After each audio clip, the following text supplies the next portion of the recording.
आज अमेरिका को परेशान करने वाली दो बड़ी खबरें ईरान से आईं। पहली खबर यह थी कि रूस और ईरान अब आपस में जो भी व्यापार करेंगे उसकी पेमेंट डॉलर में नहीं होगी। दूसरी खबर इससे कहीं ज्यादा विस्फोटक है।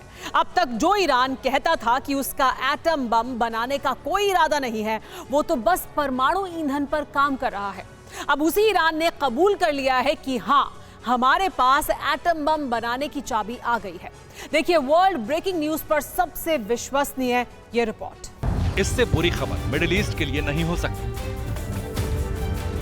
इससे बड़ा झटका अमेरिका और इजराइल के लिए नहीं हो सकता।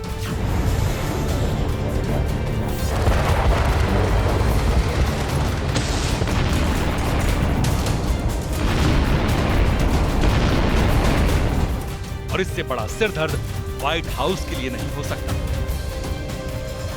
जिस ईरान को सुपर पावर अमेरिका और मिनी सुपर पावर इजराइल का कट्टर दुश्मन माना जाता है, उस ईरान ने ऐसा दावा किया है जिसे सुनकर यरूशलेम से लेकर वॉशिंगटन तक हड़कंप है।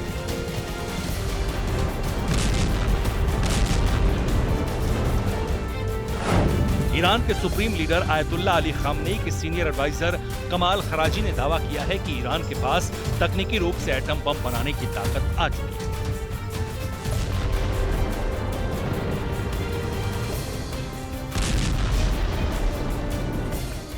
अगर इस दावे में रत्ती भर भी सच्चाई है तो यकीन मानिए मिडिल ईस्ट में कभी भी बड़ी जंग का अलार्म बज सकता है, क्योंकि ईरान उस मुल्क का नाम है जहां पर पैदा हुआ हर शख्स अमेरिका और इजराइल के विनाश की सौगंध खाकर जीता है।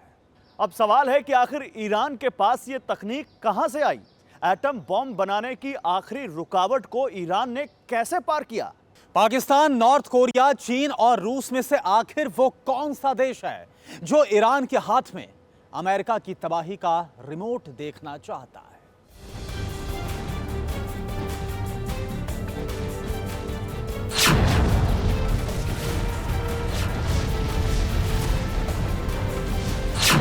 इन सारे सवालों के जवाब आज आपको मिलेंगे, लेकिन उससे पहले ये जान लीजिए कि आखिर ईरान के हाथ रातों रात वो कौन सा चिराग लग गया जिसके दम पर ईरान ये शोर मचा रहा है कि अब वो भी एटम बम बना सकता है।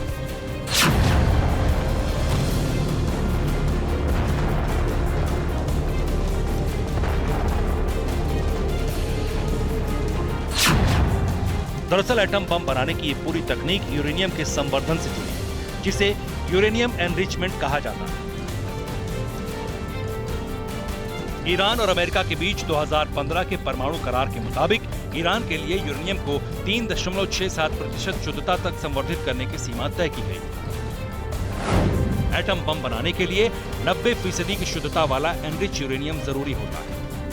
उस लिहाज से 3.67% की लिमिट ईरान के लिए बहुत कम है। ईरान ने चोरी छिपे यूरेनियम एनरिचमेंट पर काम जारी रखा। भनक अमेरिका को लगी तो पूर्व राष्ट्रपति डोनाल्ड ट्रंप ने डील तोड़ दी। ईरान बहुत पहले ही 20% की शुद्धता तक यूरेनियम के संवर्धन में सफल हो चुका था, लेकिन 2022 की शुरुआत में इजराइल के खुफिया जासूसों ने खबर दी कि अब ईरान के पास 60% की शुद्धता वाला यूरेनियम आ चुका है।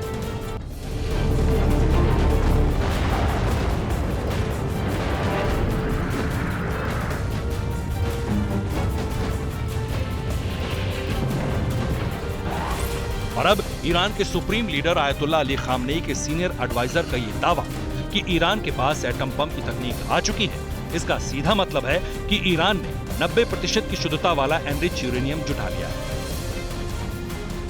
अब सवाल है कि ईरान के पास कितना यूरेनियम है। इंटरनेशनल एटॉमिक एनर्जी एजेंसी ने पिछले नवंबर में एक रिपोर्ट जारी की थी। इसमें अनुमान लगाया गया है कि ईरान का संवर्धित यूरेनियम भंडार 2.5 टन से कम है। परमाणु बम बनाने के लिए करीब 25 किलो और 90% संवर्धित यूरेनियम की जरूरत होती है। यानी ईरान के पास न्यूक्लियर बम बनाने के लिए पर्याप्त यूरेनियम मौजूद है।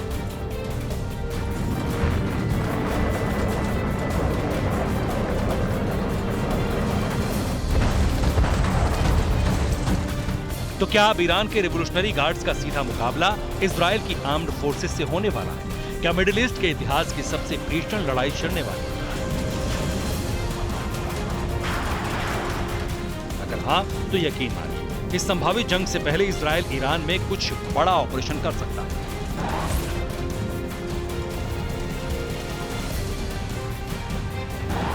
2 साल पहले कोरोना काल में इजराइल एक बार ईरान में घुसकर एयर स्ट्राइक कर चुका। वो तारीख थी 2 जुलाई 2020, जब इजराइल ने ईरान पर F-35 फाइटर जेट से हमला करके उसकी सबसे बड़ी मिसाइल फैक्ट्री को नेस्तनाबूद कर दिया। यही नहीं, इजराइल ने साइबर अटैक के जरिए ईरान का न्यूक्लियर प्लांट भी तबाह किया था। अभी मिडिल ईस्ट दौरा करके लौटे अमेरिकी प्रेसिडेंट जो बाइडेन ने कहा था, अगर ईरान एटम बम बनाएगा तो अमेरिका और इजराइल एक्शन के लिए स्वतंत्र है।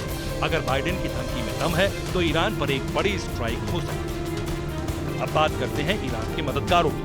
दरअसल 2020 में ईरान ने चीन के साथ 25 सालों के लिए एक मेगा डील की थी। इस डील के मुताबिक ईरान कम कीमत पर चीन को कच्चा तेल देगा। बदले में चीन ईरान में बड़ा निवेश करेगा, कई प्रोजेक्ट्स लगाएगा। लेकिन चीन को जानने वाले अच्छी तरह जानते हैं कि वो कितना चालबाज है। वो ईरान को न्यूक्लियर तकनीक भी दे सकता है, क्योंकि दोनों का दुश्मन अमेरिका है। Bureau report, TV9 Bharatvarsh.